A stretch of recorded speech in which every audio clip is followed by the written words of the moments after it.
Grenfell Tower stood tall in North Kensington, West London, a landmark in a vibrant, diverse neighborhood. Home to hundreds of people from all walks of life, it was more than just a building. It was a community, a place where families grew, friendships blossomed, and cultures mixed. But in June 2017, this symbol of home and hope became the site of one of the UK's worst and most infuriating modern tragedies. 72 lives were lost in a towering inferno. Lives that should never have been taken. What makes it even more heartbreaking is that it was totally preventable. This is the story of Grenfell Tower, and the community forever changed. It happened on June 14, 2017. Just after midnight at 12:54 a.m., the first emergency call was made from Grenfell Tower. A fire had broken out in a fourth-floor flat. Residents first noticed smoke and a strange smell, and some began knocking on neighbors' doors, trying to warn others. The source was a fridge freezer that caught fire in the kitchen. At first, many thought it was a small, containable incident, but within minutes, flames shot up the building's exterior. Confusion and panic spread as residents realized the fire was out of control. Some called loved ones, others tried to escape down smoke-filled stairwells. "We could hear people screaming for help," recalled one survivor. The building's cladding acted like fuel, turning Grenfell into a vertical inferno, almost as if it was made of matchsticks. Grenfell Tower was wrapped in flammable cladding, specifically aluminum composite panels with a polyethylene core. You heard that right. A 24-story building full of families, toddlers, grandmothers, students, was covered in material that experts had already warned was highly combustible. The decision to use this cladding was made by the building's management and contractors, including companies like Ryden and Arconic, who supplied the panels. There were cheaper, safer alternatives available, but they were rejected to save money and make the building look nicer to wealthier neighbors. This wasn't about safety, it was about aesthetics and cost-cutting. The same type of cladding had been linked to deadly fires in other countries, but those warnings were ignored. Technically, the polyethylene core acts like solid fuel. Once ignited, it burns rapidly, spreading flames up the building's exterior. It was gentrification cosplay with a death toll. The fire brigade arrived on the scene within minutes, rushing into chaos with hoses and ladders, determined to save lives. But they faced impossible odds. The fire was spreading rapidly up the exterior, fueled by the building's cladding, something they'd never encountered on this scale. Thick smoke filled the corridors. Residents trapped inside waved for help, desperate to be seen as flames leapt from floor to floor. The official advice was to stay put. Residents were told their flats would protect them from fire, and to wait for rescue. So many waited, trusting the plan, even as smoke seeped in and the heat grew unbearable. But the building's cladding acted like rocket fuel, turning the tower into a deadly trap.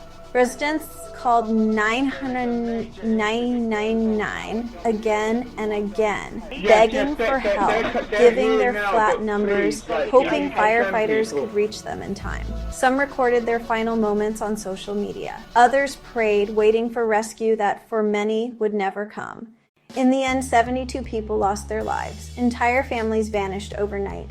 Parents, children, grandparents, all gone in a single devastating event.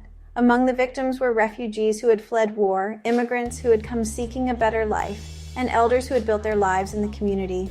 There were children with dreams, students, artists, and workers, each with their own story, each leaving behind loved ones shattered by grief. The community was left reeling, mourning not just the loss of life, but the loss of neighbors, friends, and the sense of safety they once had. Survivors carry the trauma, haunted by memories and the faces of those they could not save. The aftermath is a wound that still aches, a reminder of lives cut short and a community forever changed. But here's where the story gets even darker. Grenfell wasn't just a fire. It was a scandal, one built over years of ignored warnings and systemic neglect. For years, residents raised alarms about fire safety. They wrote letters, attended meetings, and pleaded with the local council and building managers. Their complaints filled inboxes, and meeting minutes ignored, dismissed, or buried in bureaucracy. Residents warned about faulty wiring, the lack of sprinklers, broken fire doors, and the installation of flammable cladding. Contractors cut corners, and local authorities failed to enforce safety regulations, prioritizing cost over lives. Because let's be honest, it was public housing. The people living there were seen as expendable. the Wardiyai, the poor, the immigrants, the marginalized, the ones the system likes to forget about until it's too late. Grenfell exposed a web of systemic failures: profit-driven contractors, indifferent officials, and a society that too often turns its back on those with the least power. After the fire, there were promises, thorough investigations, a public inquiry, politicians vowing change on camera. The Grenfell Tower inquiry has revealed shocking failures: ignored warnings, cost-cutting, and a system that let residents down. Survivors have bravely shared their stories, describing the trauma and loss they still endure. Yet years later, no one has been prosecuted. No one has truly been held accountable. The government says investigations are ongoing, but for many, it feels like justice delayed is justice denied. Public anger remains high. Campaigns for justice continue, with survivors and supporters demanding real accountability and lasting change. Meanwhile, some survivors are still waiting for permanent homes. Many are haunted by grief, stress, and the weight of broken promises. Grenfell was not an accident. It was a crime of neglect, one rooted in years of underfunding, deregulation, and a housing policy that has consistently failed the most vulnerable. Experts have long warned that austerity measures and cost-cutting in social housing create dangerous conditions. Grenfell stands as a monument to the UK's housing crisis, deepening inequality and bureaucratic cruelty. Despite memorials and tributes, the truth is that similar tragedies have happened before, like the Lucknow House fire in 2009, and could happen again. In another city, another tower. As one housing advocate put it, we ignore the warnings and we ignore the people until they're screaming for help from a burning building.